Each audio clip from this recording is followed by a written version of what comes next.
So both in this diffusion problem and this quantum mechanics, right? Finally, we are looking at this propagator. So propagator is basically given some point x0 at time t, time 0. How does this particle or whatever even in quantum mechanics, what is the amplitude of going from x0 to x in time t? In here, is what is the probability that the particle goes from x0 to x in time t, right? So this is the object we are looking at.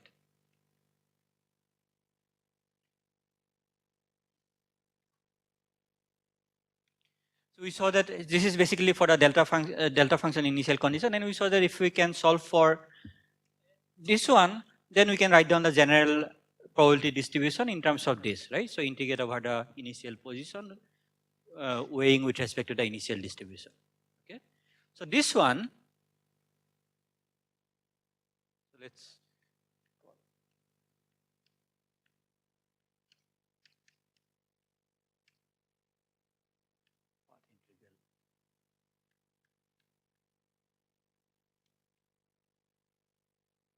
Okay. So this one, so this is now, this time is in terms of the actually real time in the classical problem, right? So what we saw is that this is given by e to the power minus h t x0, right? So where h is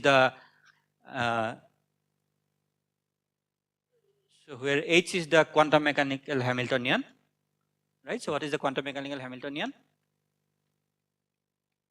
P square by 2m plus v of x, right? And we had an expression v of x in terms of the classical potential, right? So what was that expression? I think it's something like that, right? Square by, do you remember? 4 gamma square d minus u double prime by 2 gamma, right? So what we said that, okay, if we have this classical potential, so you can find out the quantum potential, and then you can just compute this propagator, right? And you know how to compute this propagator because we have basically you just evaluate this in the energy basis. So the point is that, so if you, so also once you identify this Hamiltonian, right? So once you identify this Hamiltonian, so you can immediately write down the Schrodinger equation. Because you know that for a given Hamiltonian, there is a given Schrodinger equation, right? So therefore, if you can identify a Hamiltonian, you can write down the Schrodinger equation. That means you can also write down the Fokker-Planck equation, right? So this path integral way is basically one of the, okay, so it has many applications, but one of the this thing is that, okay, so instead of deriving the Fokker-Planck equation directly, okay, so you define these probabilities in terms of path, weight of a path, right? So what is a, so in quantum mechanics, right? So how many of you have done path integrals in quantum mechanics? Okay. So what is a, so what do you do in a path integral? So you basically describe this propagator in terms of a path, right? So it says that weight of a path, so this guy, x e to the, so in the quantum mechanics, this weight is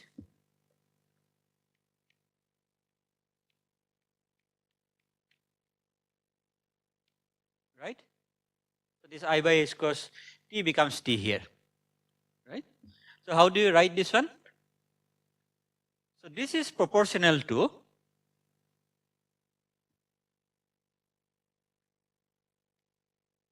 okay, let's make, this is proportional to exponential of some action, right? And the way you define the action is I by h cross 0 to t Lagrangian, right? So Lagrangian is a function of x dot x. Of course, can also become a function of time, but will, right? And dt, right? But it's only the initial and the final conditions are given, right? So this one, this integrals, so what is the meaning of this integral? So it's basically x at all times, right? So you can just think of it like a summation. Right? Just integral, just think of it as a summation. So it's a sum of x's, right? It's like L of x0 dot x for a time being, forget about time, plus with something for dt, whatever the dt range, right? Delta t, plus L at x, I call it 1, which is just the next x, right? Dot x, and so on. x1 dot x1 and so on, right? You just think of it as a sum, right? So this side, it depends on all the variables on the path, right? But I don't care what are these intermediate variables, right? So I have to integrate over all these variables, right? So therefore, I integrate over all these variables. So that's usually written like delta of, let's say, x tau. So this means basically, suppose you again think of it as you have discretized it in thing. So this like basically product of dx size, right? This product is over time, right? So just think of it like your time. This is time axis, and you have just divided.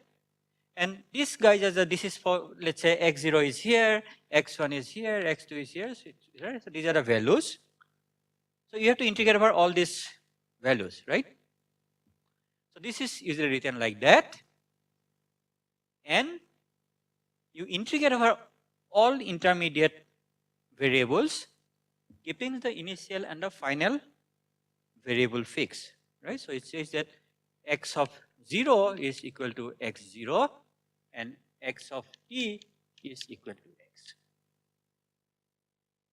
right? And what is a Lagrangian?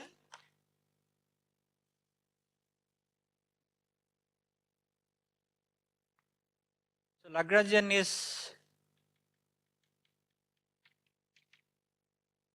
right? So it's in fact half m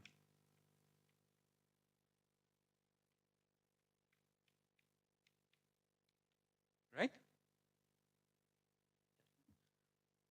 So now, so therefore, if you know the Lagrangian, you can immediately write down the Hamiltonian, right?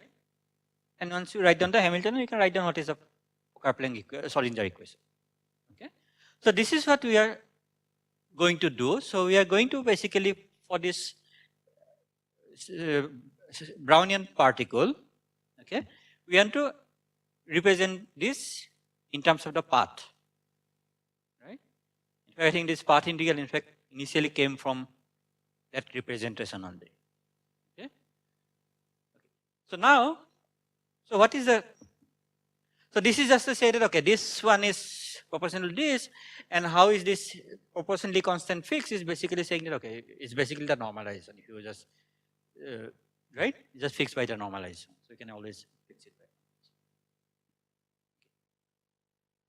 So now, so what is the equation for us? For the Landsberg equation,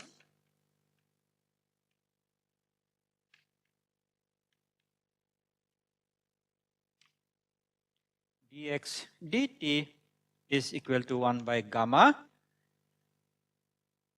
So let's call it minus 1 by gamma u prime of x. Let's write in terms of the potential, plus t. right? So this was our Lanzwa equation. So now in this equation, what is the random variable? This guy. So everything is decided by this guy, right? So if you go from 0 to t, there is a set of noises which decides everything, right? So there is a set of noise, right, which decides the trajectory. So if you give me what is this noise realization, I can construct a trajectory, right? So it's essentially, it says, okay, t, okay, I start from some x0. First noise will give me something like that. Next noise will give me something like that. Right? So this trajectory I can construct from the noise, right? So there is a one-to-one mapping from the noise to the trajectory, right? So therefore, the weight of this trajectory should be related to the weight of the noise. So what is the weight of this noise? So P of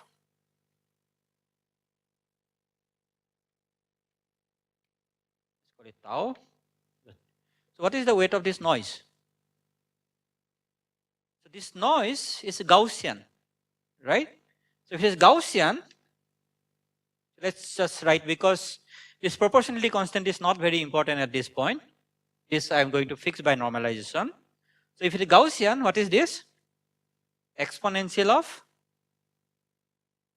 So what is the strength of the noise? 2D. So variance is 2D. So what is the Gaussian distribution? Suppose Z is a Gaussian distribution. So what is that? Proportional to e to the power minus 1 by 2 sigma square Z square, right? So what is the weight of a two Gaussian which are uncorrelated? Just to multiply by this, right? So therefore, if you have P of Z1, Z2, these are uncorrelated Gaussian. So what will be the distribution? Proportional to e to the power minus, it has the same variance, suppose 1 by 2 sigma square Z1 plus Z2, right? So if you have 3, it will be 3, right? It will be just additive there. So it will be basically, if I have something like P of Z1 to Zn, so this will be like Zi square, right?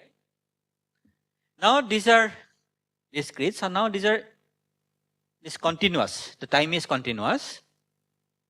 So what will happen? This sum will be replaced by a integral. So this weight of this noise history is 1 over 2 sigma square is 4D integral 0 to t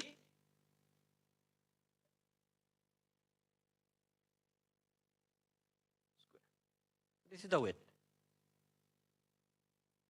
right? So this is in fact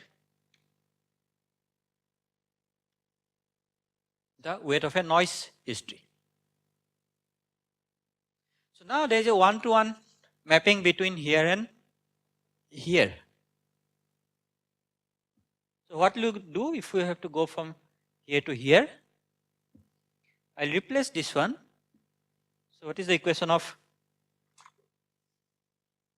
this one now? This is dx by dt plus 1 by gamma, right? So now, therefore, E of x tau. So this is the weight of a given path, right? It's a weight of a given path corresponding to this noise history. So what would that be? proportional to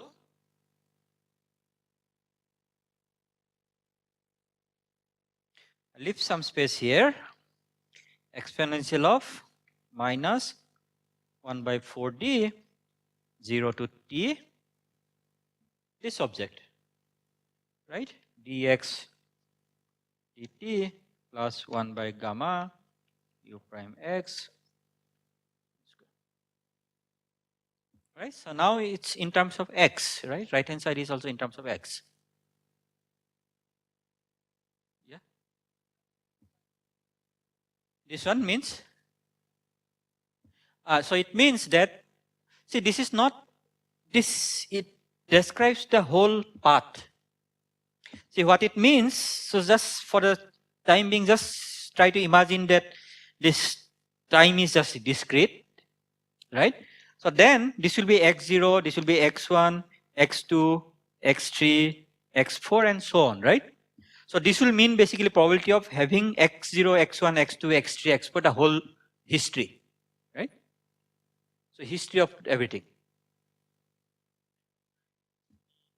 Yeah. Uh-huh. Uh-huh. Yeah. It's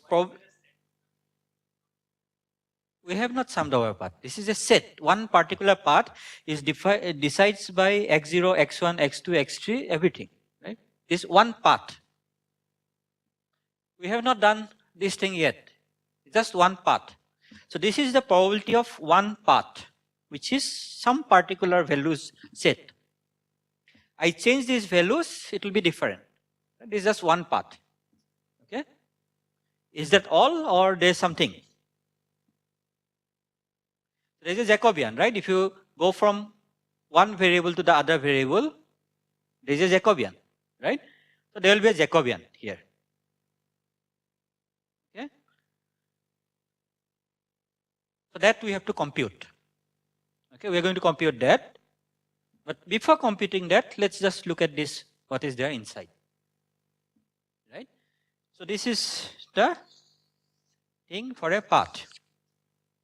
So Jacobian we are going to compute later. But let's look at this one. So what is this integral?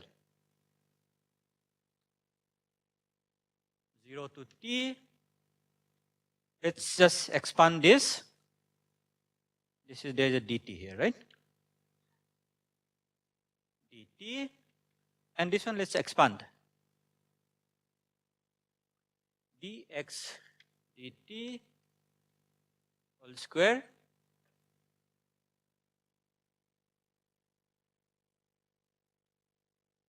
plus 1 by gamma square u prime x whole square, u prime x square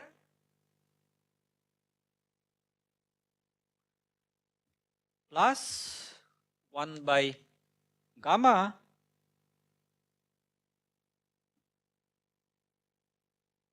d u prime x dx. Right? I just expanded this.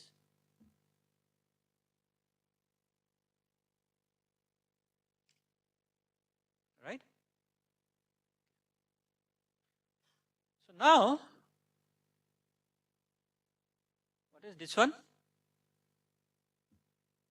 This thing.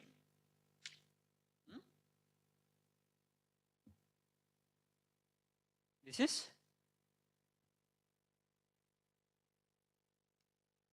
ddt of u of xt, right? So therefore this one I can do the integral. So what does it give? So that one gives me u of xt minus u of x0. There's 1 over 4d. Okay, let's put this 1 over 4d also here, right? 1 over, actually, yeah.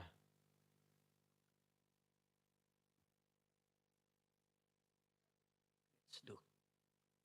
So this one gives me what? 1 over 2 gamma d u xt minus u x0, right? Plus 1 over 4d 0 to t dt dx dt square plus 1 by gamma square u prime x square, right? So this is something outside the integral. Okay. So this guy we have evaluated, right? This integral whatever I mean evaluated in the sense that we just simplified it, right? So we did something here. This one. So now we need to find out what is this Jacobian. So what is this Jacobian actually? What is the definition of this Jacobian? Huh?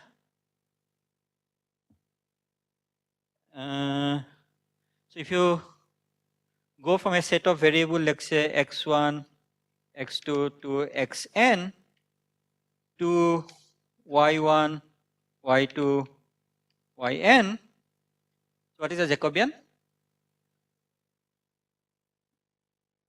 So determinant of a matrix, right? So determinant of which one over what? X by y, right? So this will be basically this dxi lyj. This determinant, right? All these elements are there, right? So I'll look at this matrix. So it will be an n by n matrix and determinant of that matrix. I'll just absolute value of the determinant, right? So I have to do the same thing here, right? So therefore I have to basically, so I'll again look at this equation and I have to find out the determinant. So let's just write down this in terms of f again. So what is this? T is equal to dx dt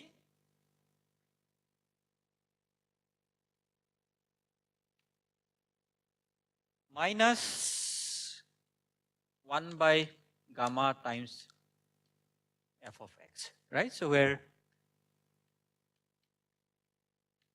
is minus, you can do it in u also, it doesn't matter, right? I'm just, I'll finally put in x, I mean u, doesn't matter, right? So I have to find out the similar determinant, right? Yeah, so how are you going to find out this determinant? Okay, so what is the meaning of this equation? Let's again discretize this equation, right? And see what is this discrete equation. So this discretized equation will be, let's say, let's just discretize in a,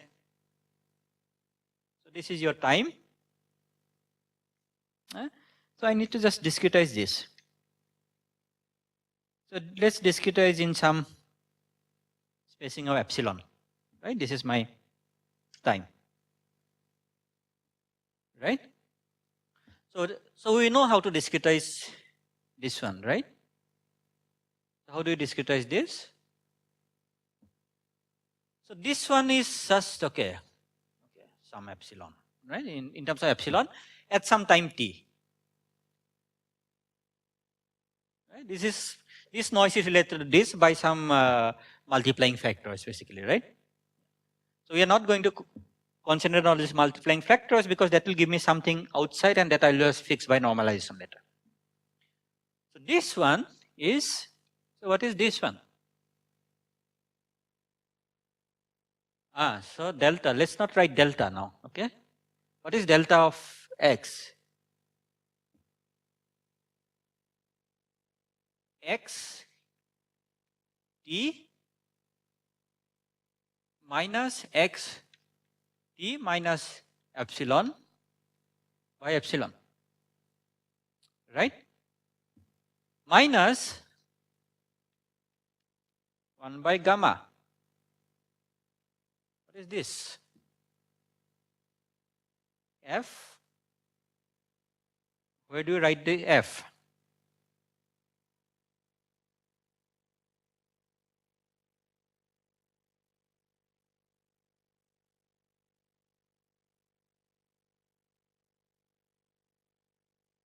F at x of t.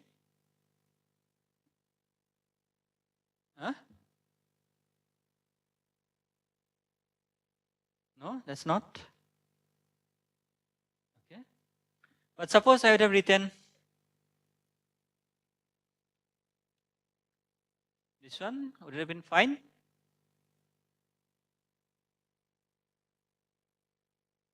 Huh? X is dependent on time, right?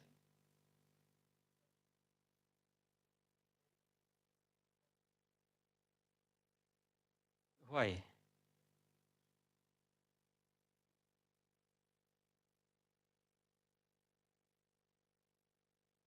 No, see, how is the noise fixed? X0, you had X0 initially, there is no noise. Then, okay, so there is X0, there was no noise. Then there was this noise, let's call it eta one. So you had X1. Then you had this 2. You had this 2, right? So therefore, this is, okay, this is what we are writing, right? Now force, which is this force? Where are we writing this force? Right? It comes all true.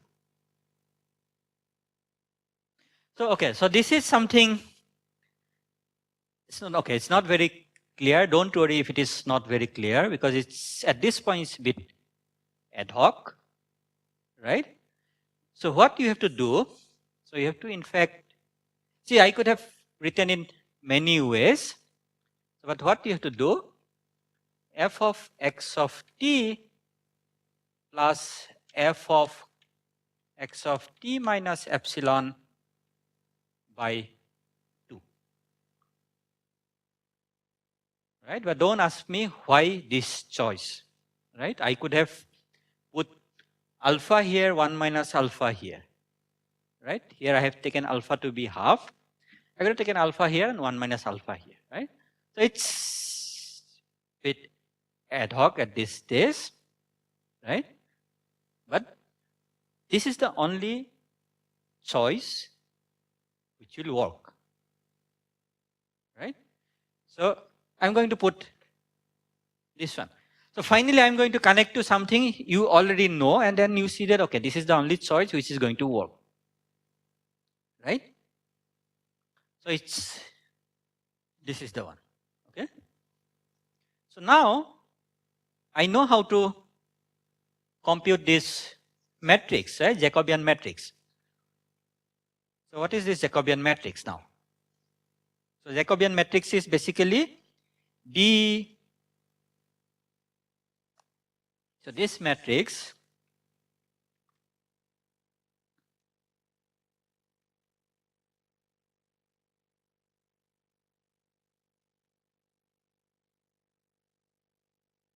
so this is this matrix, right? So now which element of this matrix will be non-zero? Clearly the diagonals will be non-zero, right? So what is the element here?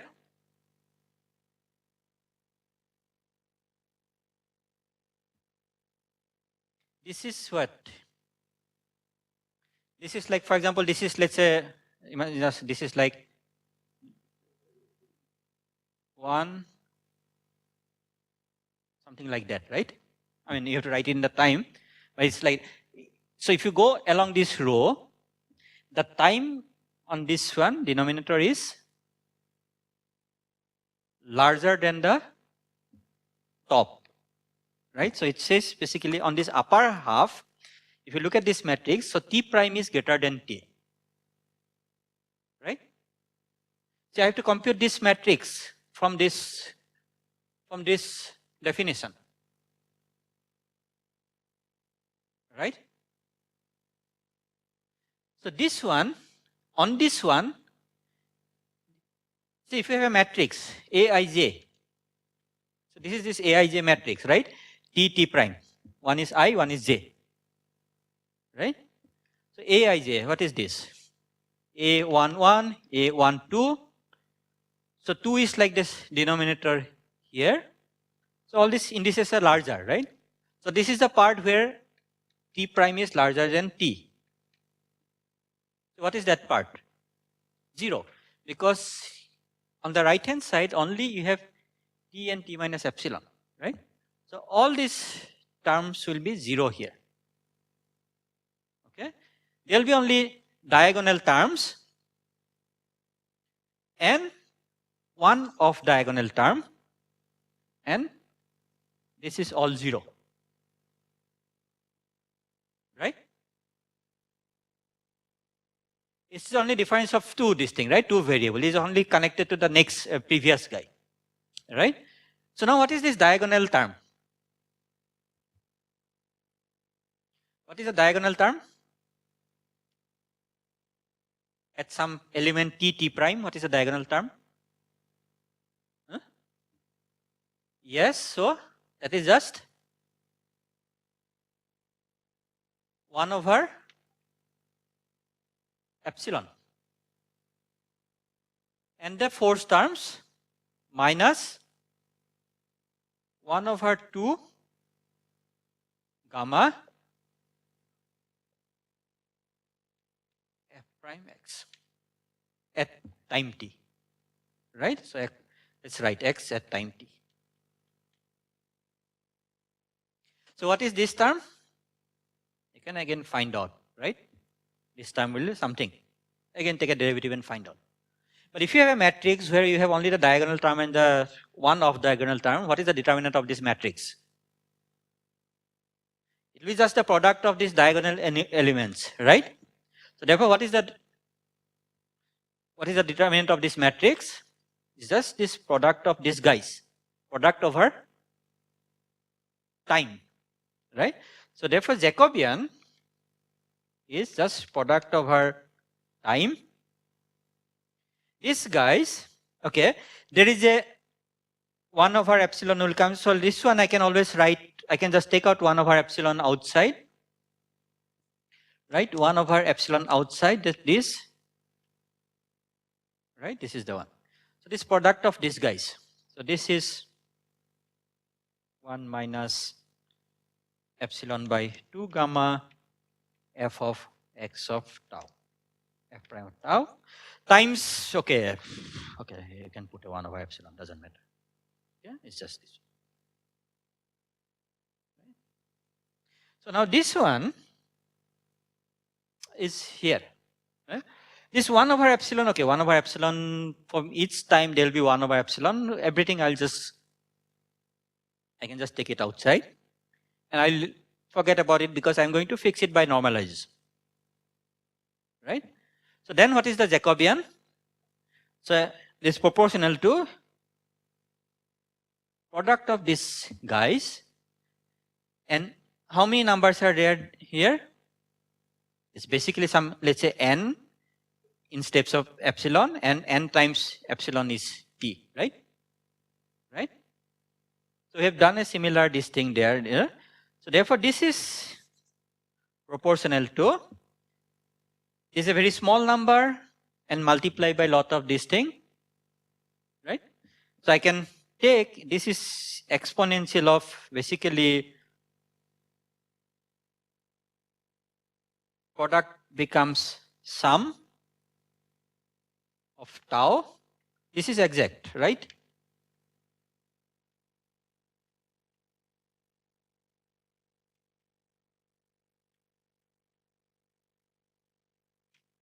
And this one is exact, you know, from this one I can always, this thing I can write always exponential of log of something. And since these are product, it just adds up. Right? This is in fact almost exact. This guy, now epsilon is very small. I'm going to take epsilon goes to 0 limit now. Right? So what happens if you take epsilon goes to 0 limit? Just this one, right? So this guy goes to exponential of minus, so there's a sum over tau, 1 over 2 gamma, epsilon, f prime of x of tau. Right? Now I'm going to take epsilon goes to 0. So what happens to this sum? Huh? This one. It's there. It's there. There will be 1 by epsilon to the power n. Right? So there will be a lot of 1 by epsilon hanging out there. That, see, I have not put this. There's something here, right? All these Gaussians, there are weights of this normalization of this Gaussian, right? So all these things I can fix it at the end. Right? So this I'm going to fix it at the end. So this one, now epsilon goes to 0.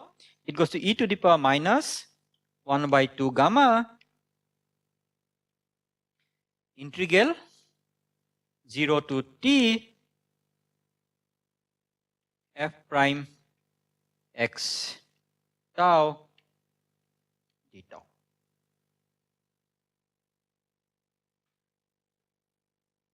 Right? And what is f prime? Minus u double prime. Right? So this is same as e to the power minus plus 1 over 2 gamma 0 to t u double prime x tau d tau. So I have everything now, right? I have this object here. I have the Jacobian. So I can now write everything. So where should I write? So let's just this one I can rub, right? So let me just finish this and just rub it. So therefore, this your g, or let's just call it this, right? X z xt x0 0. So this is what? Let's put still a proportionality constant for the time being. So now see, this is for the full path. But this one, I'm looking at this, I'm fixing this point and fixing this point. And I don't care how these guys are going, right? Finally it has to go there. So I have to integrate over all possible values of this thing. So that I'm going to do.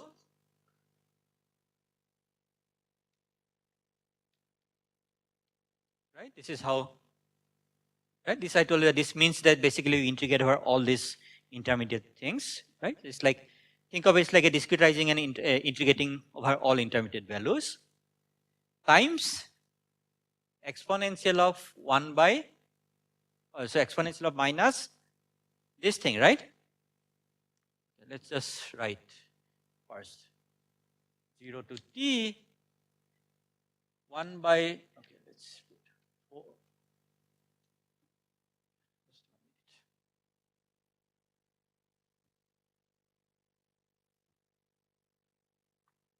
Proportional to, see there is this term, right? There is a term which is coming from the boundary term. Right? So that's independent of what is happening in between. Right? There was a term we got from this inside thing which only depends on the boundary.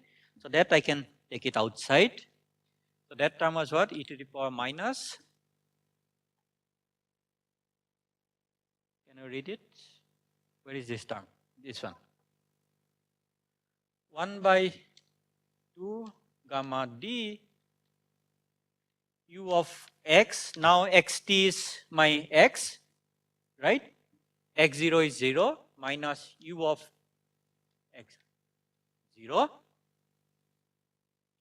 times this integral over all part keeping x0 equal to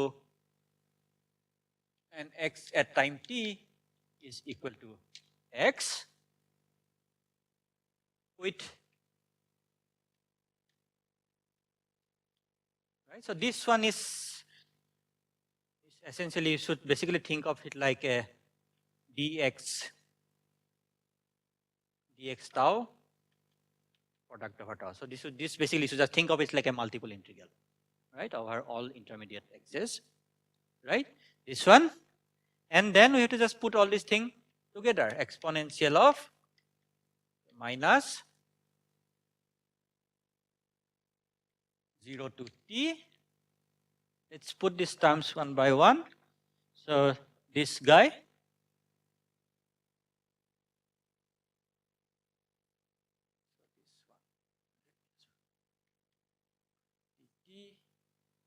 dt 1 over 4d dx dt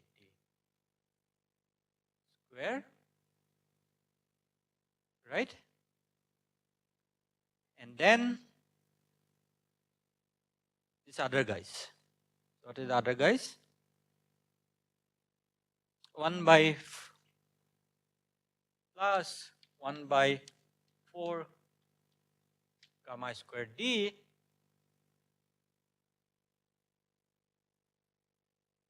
times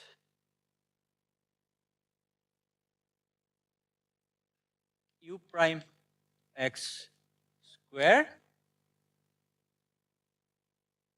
and it's a plus here, but then I have taken a minus sign outside. This minus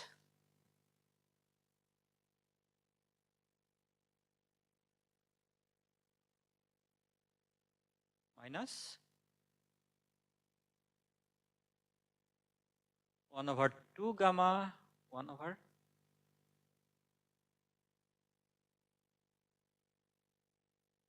correct or no?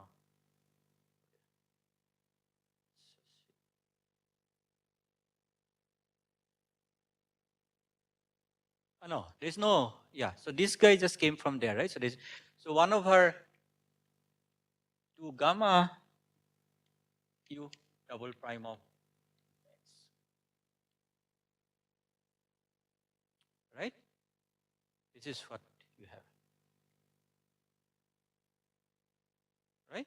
So now it almost looks like that object. Yeah, it's almost like this one, right? So this difference you are seeing because, so that's a homework. I guess tomorrow and day after 2 days holiday, no? So there are a lot of homework. So why there is a difference between the way this guy looks and that guy looks? Because of the time, right? So you have to, so there, whatever here I by h cross t, so there it will be t.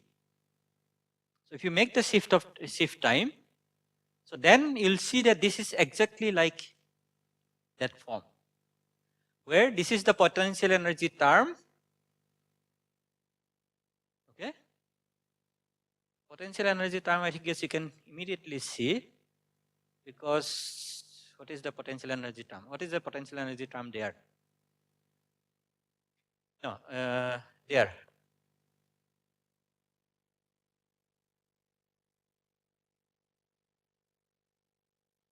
Half m distance, right? And there is 1 over 4d, but then when you change time, then there will be some h cross coming, right? And this one is exactly your Vx. There is this extra term coming. So what is this extra term? So in fact, this term also you have seen before.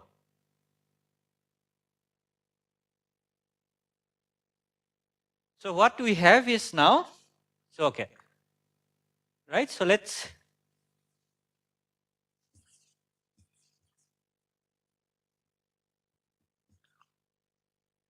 So now let's write it. G of xt x0 0, this is equal to, so what I'm going to say is that once you do this homework, you can convince yourself that this guy is basically the form of a Lagrangian, exactly like this quantum mechanics Lagrangian, right? So then G of xt x0 0. So what will that be?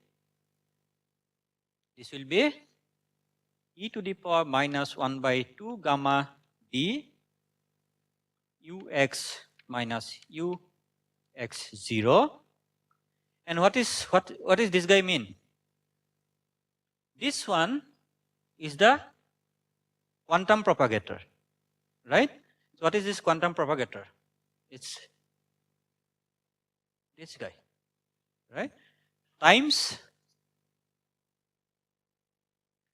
x e to the power minus ht. So h is a quantum Hamiltonian, but this I by h cross t becomes t here times x0, right?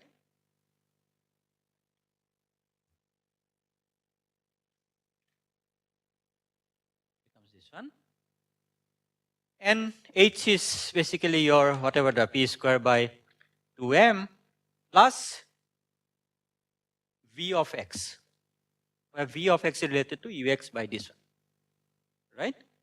Now what is this term? In fact, if you remember, you had this one, right? P of xt. In the morning when we solved the Fokker-Planck equation, P of xt, we made a transformation.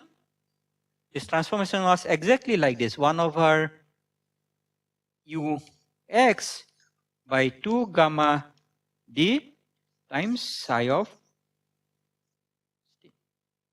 And what we saw that pxt, this was this Fokker-Planck equation, and this guy we saw that it satisfies this Schrodinger equation, right? So that's why this, right? And this one is essentially this. So this guy basically comes from the initial condition. So when you solve this one, and when you put t equal to 0, so you'll see that this basically will come from the initial condition, right? So therefore, if you know this, so if you know this Hamilton, so now what we have done by this, see, finally it's not very difficult. It's actually quite easy because these steps are, I mean, you just, what did we do? Actually, we didn't do much. We wrote down this one, wrote down the weight of the part, just substitute this equation, expanded this equation, found out the Jacobian, put it there, and we just got this one. And then we identify it with a Hamiltonian, Lagrangian. Then corresponding to that Lagrangian, we have found that Hamiltonian. And if I know this Hamiltonian, basically I know what is a propagator, right? And if you know this, so then you can compute this, right? So, okay. So actually this, this thing, okay, it might look very mysterious, but it's not actually, right? Because, see, finally, how did we get this equation? I mean, so this is what we did, no? We had this, how did we get this one? So I satisfy some equation. So that equation is like I h cross del psi del t is equal to h psi. So it says that, okay, psi at t is equal to e to the power minus I by h cross h t. 0, right? This is how we got this one. And then you write it in the energy basis and do all this thing and you get this one, right? So what is the equation? What is the Fokker-Planck equation? It's a similar equation. Del P del T is equal to some differential operators, right? You have second, I mean like here also, this is a differential equation operator, no? Like del square, del x square, the kinetic and this kinetic energy term, right? So you'll have some operators. So it will be some operator times P, right? So then what is the solution? P of t will be e to the power of this operator times t at 0. Right? These are functions of x. Right? This is the, so here this is a Hermitian operator, but here this operator is not Hermitian. Okay? It need not be Hermitian. Okay? I mean, in some cases it can be Hermitian, but it need not be Hermitian. So if you have a Hermitian operator, what does it mean? So this guy will have eigenvalues and eigenfunctions, right? There's a left eigenfunction and there's a right eigenfunctions, right? Huh? You know what is a left and right eigenfunction? See, this operator you can always think of it as like a matrix, right? So what is a right eigenfunction? So if it operates on something, what do you call it?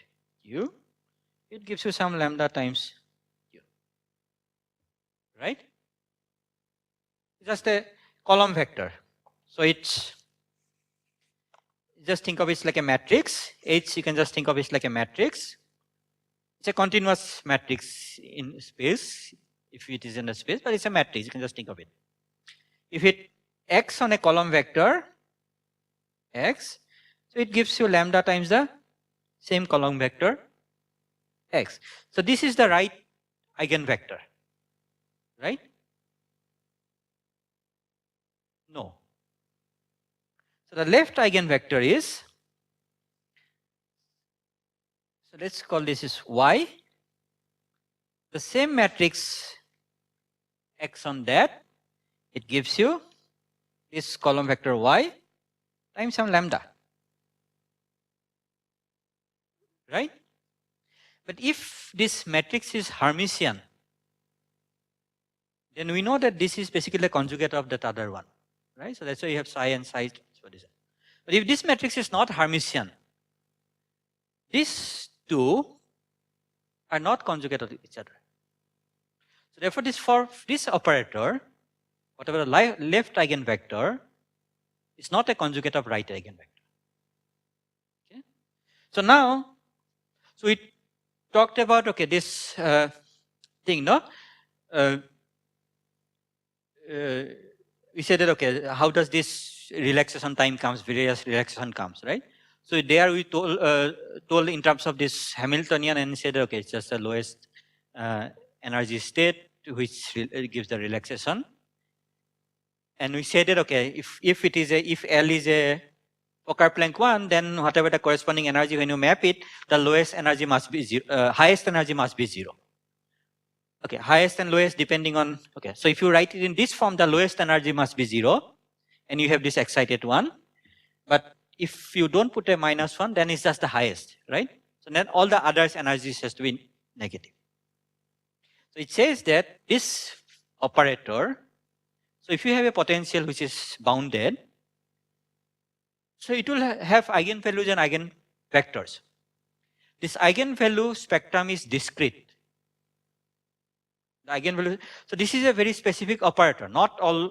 So this is a very specific operator which basically describes this probability, this evolution of this probability. So it's like a Fokker-Planck operator, right? So it has some properties, so I'm not going to prove.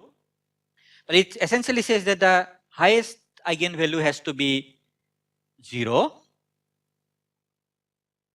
if this system is in a bounded potential. I mean, okay, again, you might ask what kind of bounded potential is needed, right? So, but okay, just assume that it goes to infinity relatively faster, okay? I mean, let's not worry about how fast it goes, because there are some potential, you may not have a bound state, right? For example, if you take a log potential, I mean, depending on the strength of the potential, it may not have a bound state, right? So therefore, okay, but assume that, okay, reasonably, some it goes to infinity, some polynomially or something, right? So that's what I'm saying. It's not. But I'm saying that if you have a potential which goes to infinity when x goes to infinity relatively fast, I mean reasonably fast, I mean, okay, it goes something like x to the power alpha, let's say. Alpha is not close to 0, right? So then it has a bound state. And once you have a bound state, I mean like then basically what it says is, okay, the spectrum will be discrete. And when the spectrum is discrete, so then you just look at the highest eigenvalue, and highest eigenvalue will be 0, and all the others eigenvalues will be negative, right? But there are potentials, for example, if you take, I don't know, minus a proportion to this as x goes to plus minus infinity. Okay, so this one you will not have a bound state depending on alpha, because you can see that, okay, if there is a bound state, what should be the probability distribution? E to the power minus, so this one, it should be e to the power minus beta times u of x, right? P equilibrium of x should be proportional to that. But if you have a potential like this,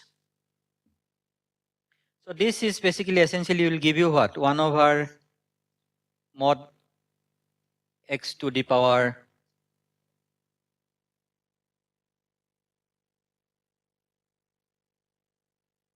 a beta.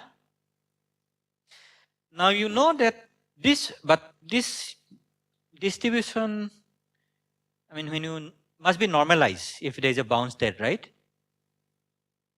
So this integral over x, this one must be equal to 1 or some finite. I can fix this thing by this thing. But now depending on this a beta, this product, this integral may not exist, right? So when does this integral exist? When a beta is, so this is as x goes to plus minus integral for large x, right? So when does this integral exist? So if I have an integral 1 by x to the power alpha dx for large, let's say gamma to infinity. So alpha has to be greater than 1, right? So at least it has to be greater than 1, right? So therefore, there are some potentials which goes to infinity, even this guy goes to infinity, no? But it's not enough to actually confine this particle, right? But okay, for other one is reasonably good enough, so it will confine this particle. So you can actually check whether that potential correspond to a actual Boltzmann distribution or not, right? And then you can integrate and see whether this integral will be finite or not. And this integral will be finite, so it essentially says that, okay, if you have a potential u of x and this integral, so if you have a potential and if you look at this integral dx, so if it is finite, right, so then you will have a bound state, right? So yeah, so there are some potential which need not give you there. Okay. So another example, okay, so this I told you that, okay, this is one, this thing of usefulness of this path integral is that, okay, this guy goes and, I mean, once you know there, you can evaluate thing, right, by knowing the quantum problem. See, the other thing is that, okay, sometimes you want to compute, okay, this, evaluate some new quantities, for example, right? For example, you might want to find, okay, what is the area of a, I mean, you have this, for example, you have this curve,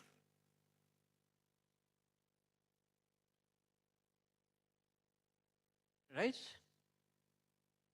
So you have this curve, T, X. So you might want to ask, okay, what is the area of this curve? I mean, area under T, right? It's area in the sense that, okay, it's basically this guy.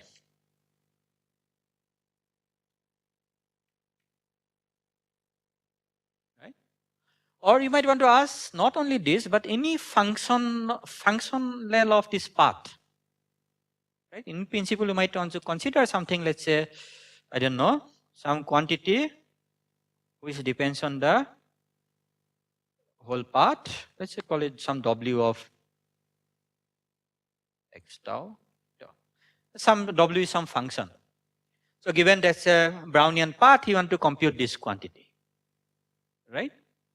So again, of course, you can write down a Fokker-Planck equation because now you want to compute this P of W, X, T, whatever this thing, and okay, this guy gives you dt by this small t will be W. So you have to include this and you can write down this. Or another way of doing it, you know that what is the weight of a path, it will be this, and if the potential is not there, it will be there. And this guy, t equal to whatever 0 to t, W x tau d tau. So what is the distribution of this? So distribution of this is basically, so you have to weight over this path, right? So what is the distribution of a quantity?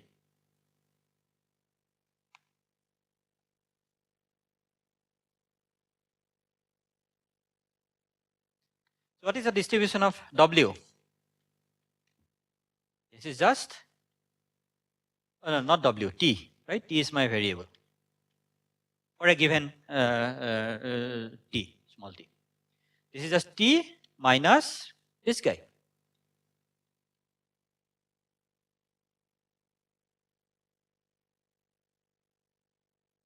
And averaging with respect to all paths, right? So that's the definition of a probability, no? Because you remember this, Abhishek wrote down in this thing, no? What is the probability? Something happens. So what is this probability? P of n. You have some delta x, okay. How do you write it? So what is the probability? Success by number of trials, right? For anything you want to find out what is the probability of something. This is the number of trials by the number of success. This is basically, it says, number of success is what? You will have some function there. Whenever that success happen at that point, you'll put it 1, otherwise 0. So this is like a Kronecker delta function at that space, right? But when you go to the continuous, it becomes a Dirac delta function, right? Because it's a probability density, right? So now this one, how do you compute? You just have this guy. This is the weight of this path, and you just put this guy there, delta of. This average is basically essentially, okay, what you will do. So now you don't care what is your initial and final this thing. So you'll dx0, right? You'll put all this thing, blah, blah, blah, blah. You'll put all these things. And then you'll just insert this.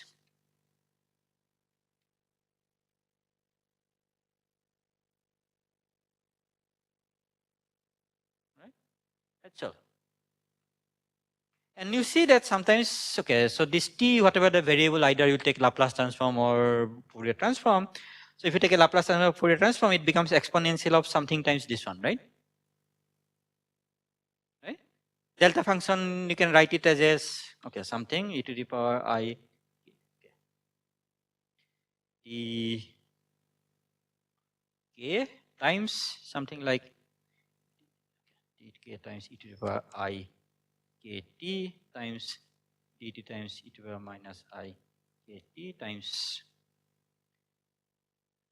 this guy, no?